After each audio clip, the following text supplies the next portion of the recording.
আমার বাসার লোক যেগুলো জীবনে কল্পনাতেও খায়নি সেসব আমি আমার কুকিং ক্লাসে যাওয়ার পরে খেয়েছি। কারণ তারা কখনো কাঁকড়া, ঝিনুক, শামুক, অক্টোপাস এগুলো কখনো খাওয়ার কথা চিন্তাই করবে না।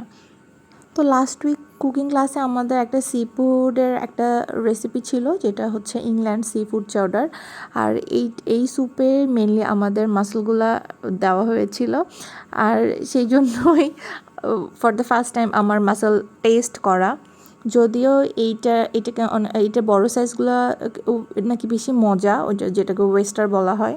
তারপর আমরা প্রনের যে হেড সাইডটা থাকে ওইটা থেকে ফ্লেভার অ্যাবজর্ব করে নিচ্ছি। আর পার্সলে, গার্লিক, সল্ট, পেপার দিয়ে আমরা ওইটা থেকে আমরা যেটার প্রনের যে মেইন ফ্লেভারটা ওইটা আমরা অ্যাড করে দিচ্ছি আমাদের স্যুপে। তারপর আমরা যে প্রন ছিল বাদবাকি প্রনটাও আমরা এখানে সতে করে নিচ্ছি। তারপর আবার আমরা গার্লিকে হালকা বিফ বেকন সেটা একটু হালকা করে ফ্রাই করে নিলাম। আর এইটা হচ্ছে মজার একটা জিনিস, মিট মানে হচ্ছে কাঁকড়ার মাংস। তো আমি ফার্স্ট টাইম সেটা ট্রাই করেছি, যদিও এটা সুশিতে অ্যাড করা হয়। আমি সুশি ক্লাসে ছিলাম না, তাই আমি খাইনি।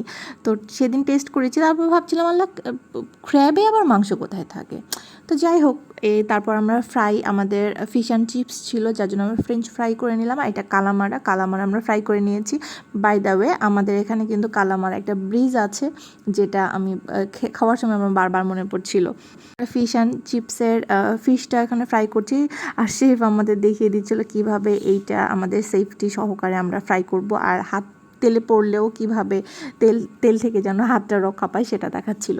আর এই যে আমাদের চাউডারের ফাইনাল আউটকাম, যেখানে প্রন ছিল, মাসল ছিল, তারপরে হচ্ছে ক্র্যাব মিট ছিল, আর সাথে ছিল বেকন। যদিও আমি ফিশ আইটেম একদমই খাই না, মাঝে মধ্যে ট্রাই করি। তাছাড়া এই ফিশ অ্যান্ড চিপসটা খেতে অনেক মজা হয়েছিল। আর সি ফুড আমাদের সবার রেডি করা শেষ। তারপর এই যে আমি উঠতে ঘুরতে বাসায় চলে আসলাম বিকালে। আর এতটুকুই।